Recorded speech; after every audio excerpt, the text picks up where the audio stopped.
Well, hello foodies, it's Denise and I'm back in my essential kitchen doing things essentially for you and essentially for me.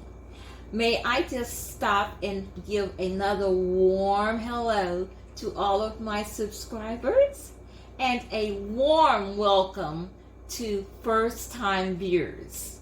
Welcome, welcome, welcome.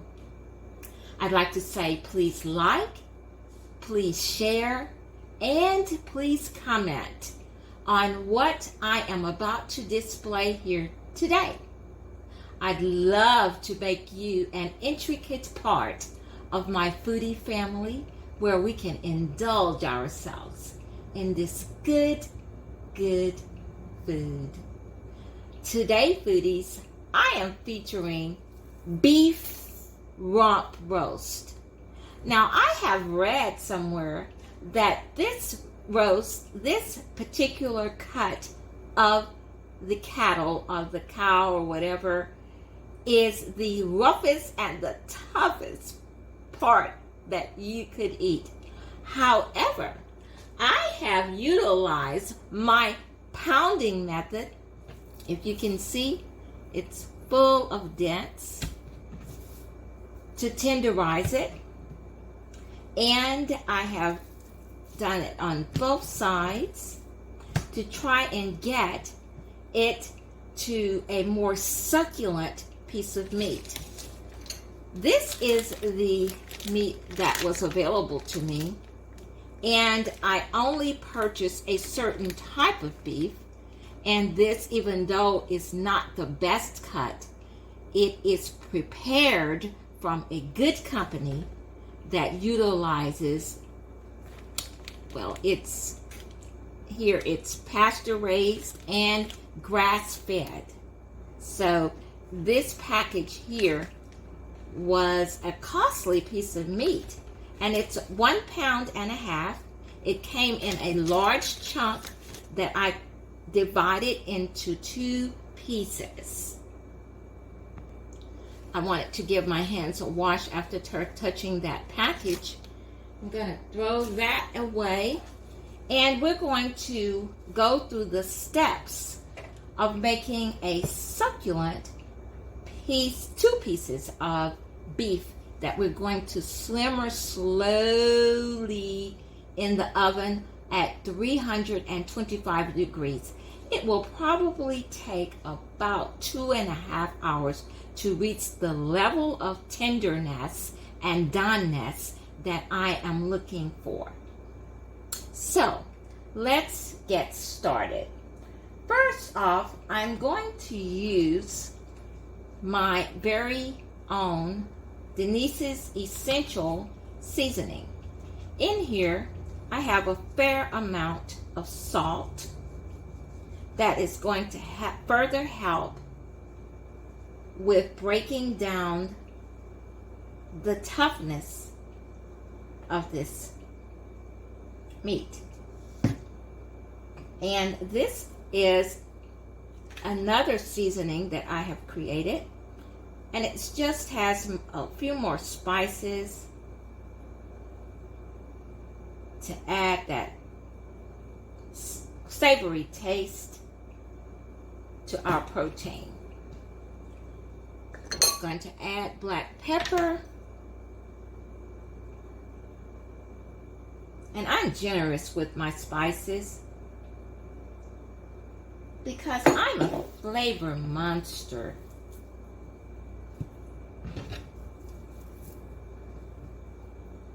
We're going to do the same thing on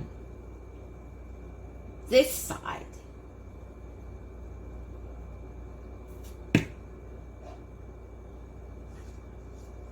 How is everybody doing today? Are you in your kitchen? If so, tell me what you're preparing for your family. I'd like to hear. Maybe I can duplicate it.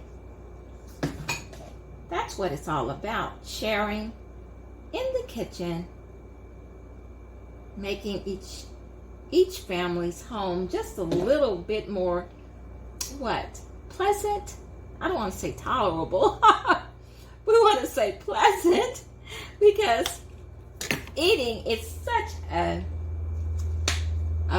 essential part of our lives. And that is one reason why I love being in the kitchen. Now, I'm going to prepare this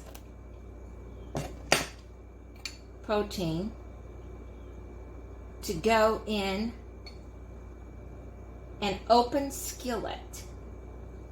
I have here brown rice flour, and it's seasoned a bit, slightly seasoned, so that we can get flavor on every part of what we are adding to our protein.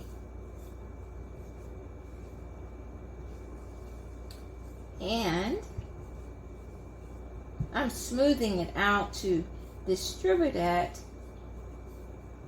all over our meat. I'm going to shake that off a bit, and I'm going to do the same to the opposite side. The flour mixture helps with flavor as well, and it also will help to create somewhat of a gravy when our pot roast gets in the oven and I add liquid.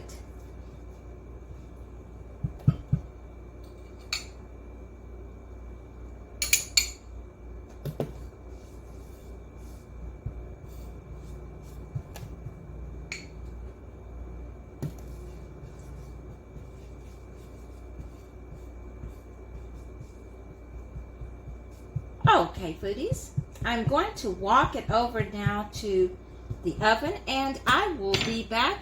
When we come back, you will be at the oven site. Okay, foodies, I have already added butter and avocado oil to our pan, and I wanted you to see that when I dropped the roast in there in the pan.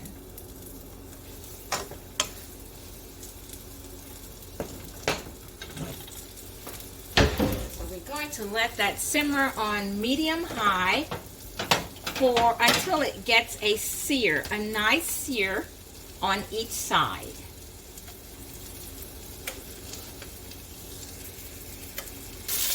I'm now going to flip her over on the opposite side so that the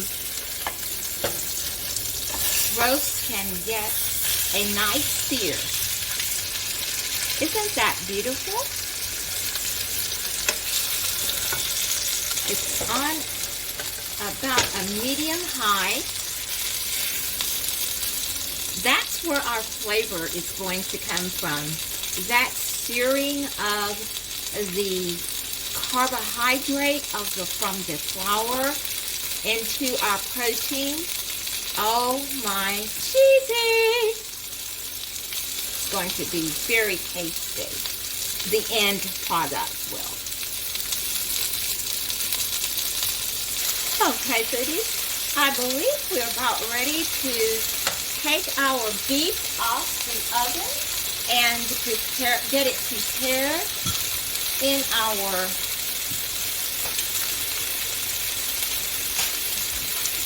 roasting dish. And I'm going to do that sear on there. You just want to get a sear. And I'm placing it now into our roasting pan. And I'll come back once I get it over to the table, and we'll continue to prepare it for the oven. And now, foodies, it's in our roasting pan.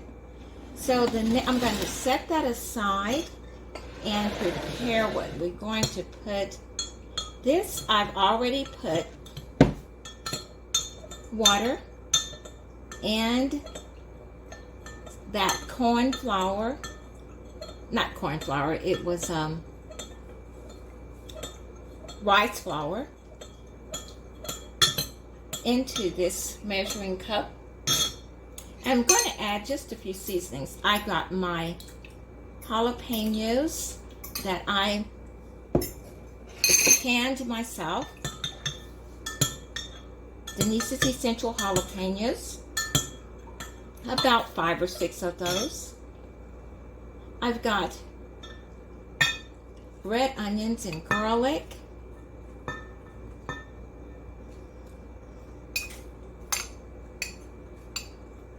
I'm going to add that to the container.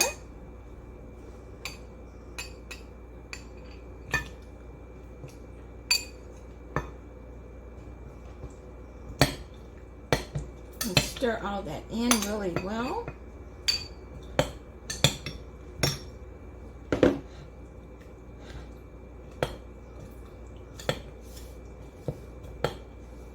And to that mixture,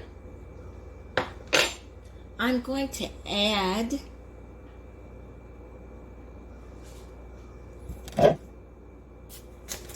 Worcestershire sauce.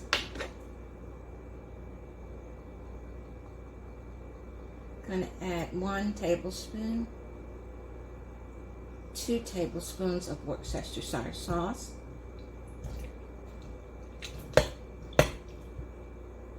I'm going to add a half a tablespoon more.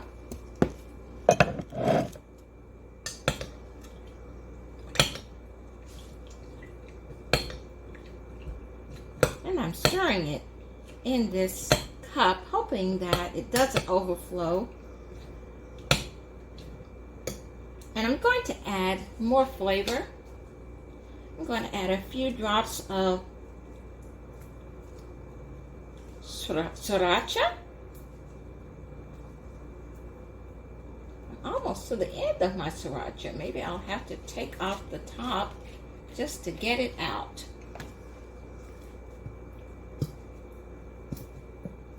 So whatever is left, it wasn't very much, but I just want that tang. That was about a teaspoonful of sriracha. And I'm going to add about a half a teaspoon of the amino acids, the liquid amino. This is going to be done in portions. The first hour and a half, this is what I'm adding. And after the next hour and a half, this is slow cooking, not in a slow cooker, in my oven. I'm going to add carrots, zucchini squash, russet potatoes, celery. I'm going to add that the last half of the cooking so that it won't be mushy. That would be just a little too much cooking for those roots. They don't need that much cooking. And it's going to be on a 325 degrees. And that's for the meat to tenderize. So what we're going to do is pour that right into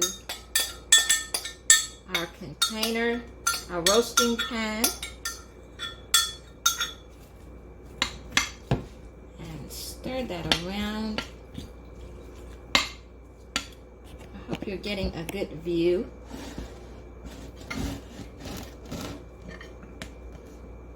Getting a good view. I'm going to learn eventually how to operate this camera equipment so that we can get optimal views and optimal recordings for my foodies. And we're going to also come back the last hour and a half and add orange bell peppers and green bell peppers. I'm going to reserve these onions and remaining garlic along with, I'm going to add that to our hot bowl of roots, and we're going to put this in the oven for the next hour and a half. The aroma, foodies, is just beautiful. It is simply beautiful. I'm ready to add my lid, and I'm going to put it in the oven. And when it's done, foodies, I will come back and plate it up and showcase it to you. So what do we do here at DeNise's Essential Kitchen? We eat to live, but we don't mind sharing with our foodies how much we love eating and preparing this good food. Thanks for watching and have yourself a wonderful day today.